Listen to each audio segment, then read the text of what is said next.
بسم اللہ الرحمن الرحیم الحمد للہ رب العالمین والصلاة والسلام علی سید المرسلین وعلی آلہ وصحبہ اجمعین اما بعد۔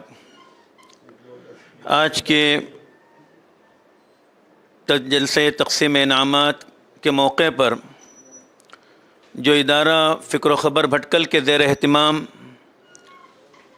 ربیع الاول کے موقع پر رکھا گیا تھا، میں صدر فکر و خبر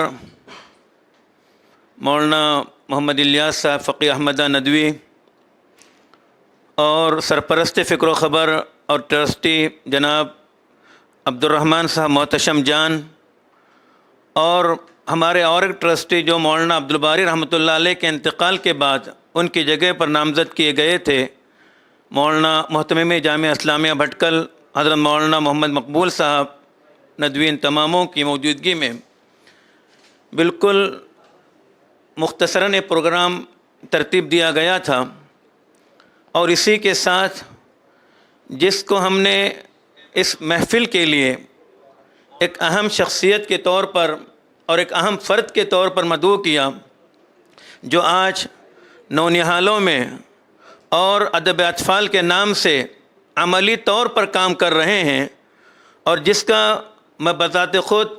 اپنی آنکھوں سے نہیں دور رہنے کے باوجود بھی بہت قریب سے مشاہدہ کر رہا ہوں، وہ مولانا عبداللہ صاحب غازی ندوی ہیں۔ ان تماموں کے حوالے سے میں ایک بات اپنے ناظرین تک، سامعین تک پہنچانا چاہتا ہوں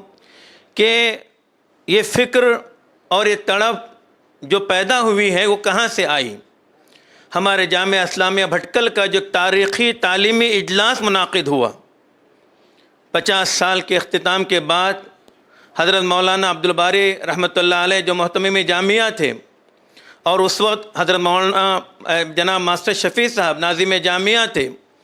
اور اسی پروگرام کے کنوینر مولانا محمد الیاس صاحب تھے، ان کی موجودگی میں جو پروگرام منعقد ہوا،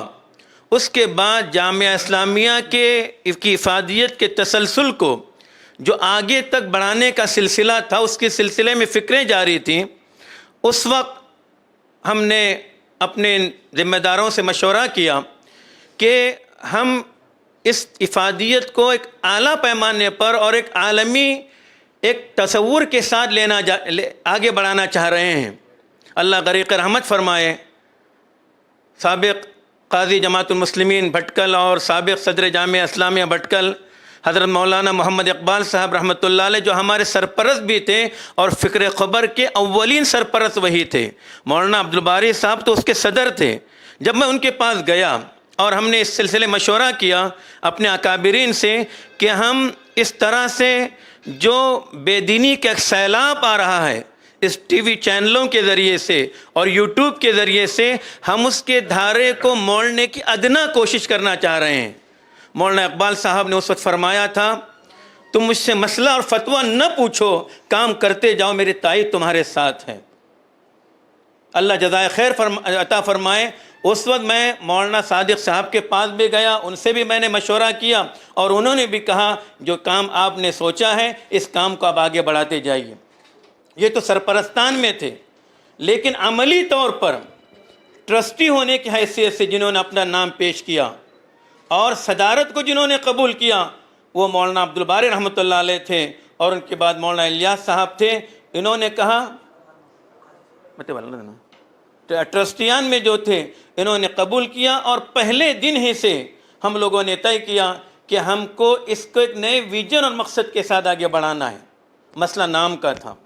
کئی نام آ رہے تھے، میں یقیناً اس نام کو الہامی نام سمجھتا ہوں الحمدللہ کہ فکر و خبر کا نام ذہن میں آیا، اور جب ہم نے اپنے بڑوں سے سامنے پیش کیا، کہا بہت اچھا ہے۔ جب اس کی وضاحت کا وقت آیا تو ہم نے وہی بات کی جو مولانا الیاس صاحب کہتے رہتے تھے تعلیم کے میدان میں کہ تعلیم بہانہ ہے، ایمان نشانہ ہے۔ ہم نے کہا فکر ہمارا نشانہ ہے، ایمان کی فکر، دین کی فکر، عقیدے کی فکر، اور نونہالوں کے ایمان کے ساتھ ساتھ، نوجوانوں کے ایمان کے ساتھ ساتھ اس معاشرے میں بسنے والے ہر فرد مومن مرد اور عورت کے ایمان کی فکر، یہ ہمارا جذبہ ہے، یہ ہمارا ارادہ ہے، اور یہی جامعہ اسلامیہ بھٹکل کے فیض کا تسلسل ہے۔ جو انشاءاللہ آگے بڑھے گا۔ اسی میدان میں ہمارے نوجوانوں نے جو کام کیا، چاہے وہ اللہ قرآن کے تعلق سے ہو، اور مولانا شریح صاحب بھی مدعو کیے گئے تھے لیکن وہ جمعیت الحفاظ کی اس پروگرام کی وجہ سے نہیں آ سکے، جمعیت اللہ قرآن کے تعلق سے، اور پھر ادارہ ادب اطفال، یہ تمام جو کام ہو رہے ہیں یہ یقیناً جامعہ اسلامیہ بھٹکل ہی کا فیض ہے، اور جامعہ اسلامیہ بھٹکل کے فیض کا تسلسل دارالعلوم ندوۃ العلماء سے جا کے ملتا ہے۔ اسی لیے جب اس کے افتتاحی پروگرام تھا، حضرت مولانا سید محمد رابع صاحب حسنی ندوی رحمۃ اللہ علیہ نے اپنا خط بھیجا اسی دن، اور محتمم جامعہ مولانا مقبول صاحب نے نوایت کالونی کے گراؤنڈ میں اس خط کو پڑھ کر سنایا، اور انہوں نے اپنی پوری تائید کا اظہار کیا۔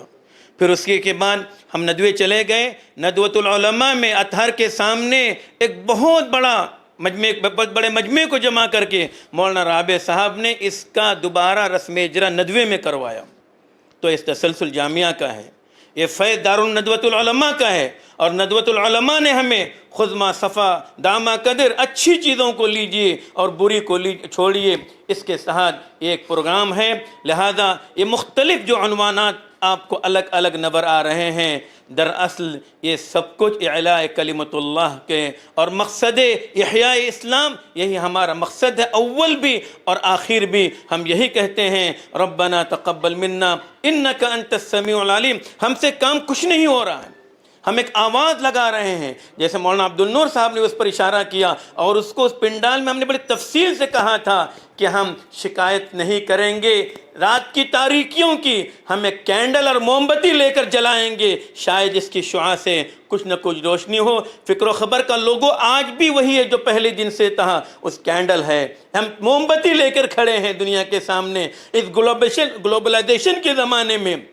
علماء کے زمانے میں ایک فکر ہے، تڑپ ہے۔ دعا کیجیے آپ حضرات کام کرنے والوں کو، اللہ اخلاص نصیب فرمائے، مزید اخلاص عطا فرمائے، استقامت نصیب فرمائے۔ ہم وسائل پر نظر کر کے کام نہیں کر رہے ہیں، ہم امت کے مسائل کو دیکھ کر کام کر رہے ہیں۔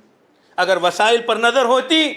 تو 2-4 قدم بھی صحافت میں آگے بڑھانا مشکل نہیں ہے، آسان نہیں ہے۔ جو لوگ ہیں وہ جانتے ہیں کہ صحافت کا میدان چلانا کتنا مشکل کام ہے،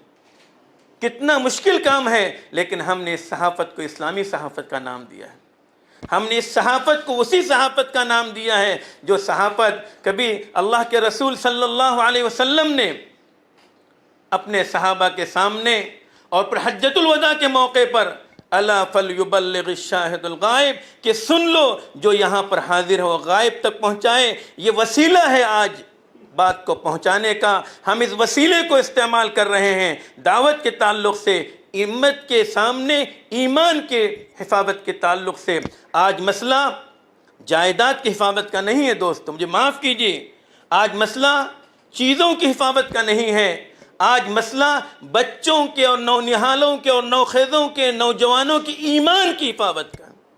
ایمان کی حفاظت کا خطرہ ہے، جو خطرہ گھر گھر منڈلا رہا ہے۔ آج ہم مطمئن نہ ہوں اپنے سے، اپنے بچوں سے، گھر والوں سے، اپنے خاندان والوں سے، اپنے شہر کی ہم چند مساجد کو دیکھ کر اور چند ٹوپیوں کو دیکھ کر، چند برقعوں کو ہم مطمئن نہ رہیں۔ آج بگل بگانے کی ضرورت ہے، احیاء اسلام کی، احیاء دین کی، اور اسی فکر کے ساتھ ہم کو آگے بڑھنا ہے۔ میں بہت مبارکباد پیش کرتا ہوں جنہوں نے اس میں شرکت کی ہے۔ الحمدللہ ہم سب کو انعامات بھی ملیں گے، لیکن اس کے بعد انشاءاللہ ایک سلسلہ ہمارا پھر چلے گا کہ انہی نوخیزوں کو، نوجوانوں، بچوں کو ہم کچھ ساتھ لے کر آگے بھی سفر طے کریں گے۔ ہم نے چاہنا ہے اسی طرح سے حلقہ خواتین کے تعلق سے بھی ایک ونگ پر کام ہو رہا ہے، انشاءاللہ وہ بھی سامنے آئے گا، اور اسی طرح سے دروس قرآن کے تعلق سے فکر و خبر آن لائن، وہ بھی ماشاءاللہ پروجیکٹ تیار ہیں، وہ بھی بہت جلد لانچ ہو جائے گا۔ عربی میں کئی آپ انگلش میں کئی ایپیسوڈ وغیرہ تیار وہ بھی ہو چکے ہیں، انشاءاللہ وہ بھی اس کام کا بھی سلسلہ جاری رہے گا۔ بہر کہ کچھ کیے جاؤ لے کے جام خدا، کچھ نہ کرنا بڑی خرابی ہے، کامیابی کچھ اور چیز نہیں، کام کرنا ہی کامیابی ہے۔ اللہ تعالیٰ قبول فرمائے، جو غلطیاں اس کی اصلاح فرمائے، اور مزید ہمیں اخلاص اور استقامت کے ساتھ اس سفر کو آگے بڑھانے کی توفیق عطا فرمائے۔ وما علینا الا البلاغ۔